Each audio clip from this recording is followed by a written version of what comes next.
Okay, welcome back into American Agenda. Prestige may have been restored to the FBI. As a new report says, a record number of new agent applications were submitted to the Federal Bureau of Investigation during Kash Patel's first full month as FBI director. The Bureau received over 5,577 new applications in March, which is the highest amount in a single month since April 2016. And there have been more than 10,000 new agent applications to the FBI since January 2025. Joining us now to discuss, former FBI Investigator Bill Daly. Bill, good to see you. Good to be here. Yeah. Talk about that. Is this, why? Why so many new applicants? Well, I think it's fantastic, and I think it goes to show you kind of the leadership of both Kash Patel as well as the Attorney General in kind of restoring the integrity and also the vision of the FBI. I think one of the things that I think goes to show people what they're doing is they both were out there at the arrest of an MS-13 gang member in Virginia just a few weeks ago. I think by demonstrating the kind of active participation in FBI affairs, I think it's kind of driven a lot more interest. And I think even the statements by Mr. Patel about restoring that integrity and the transparency of the Bureau has encouraged people to come forward and want to be members of the Bureau. Yeah, Bill, Americans during the Biden administration really lost a lot of faith in the FBI. This is kind of a two-part question. You said the FBI, with Kash Patel's leadership, is kind of restoring the vision of the FBI. So what is the vision of the FBI?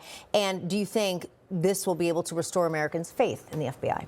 I do. First, to answer the last part of your question first, I do think it will restore the vision of what Americans think the FBI should be. And I think the vision is, and the long mission statement, but it certainly is to make sure America is safe from both enemies, foreign and domestic, arrest criminals, intercede when necessary to prevent terrorism attacks. So I think there's a multitude of things the Bureau does, which people don't realize every day. And they also provide a great support to our local and state law enforcement agencies as they conduct investigations and need certain technical skills as well.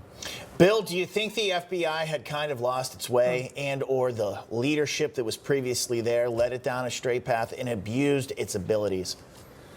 Well, I think the rank and file members of the FBI, people who I've worked with, people who I know who currently are still there, they're committed to making America safe. That's why I said leadership. Yep. And I think it goes back to the way it's been led, and by the way people have come forward and talked about the Bureau. I think some of the things the Bureau has been involved in that they shouldn't be involved in, we can kind of go into a number of those over the years. But I think now setting it straight, bringing it forward, having this kind of new vision and new leadership, and I think the transparency, I think, again, by having Mr. Patel going out there, being in the field, talking about what they're going to be doing, actually being involved in some ads for the FBI to recruit people is important. You know, so a lot of people don't realize the FBI really only has, for not just the United States, but around the world, around 38,000 employees, of which just shy of 14,000 are agents. The rest are technical skill sets. There are people with linguistic skills and other things. And so I would encourage other people. It's a great organization. I'm very proud to have worked there. And there are many other ways people can serve working in the FBI in addition to being an FBI agent. Well, it's certainly exciting that Americans have such a renewed interest and trust in the agency that they want to be part of it. And Bill Daly, again, we thank you for your service and also for joining us on American Agenda. Have a great weekend. Thank you.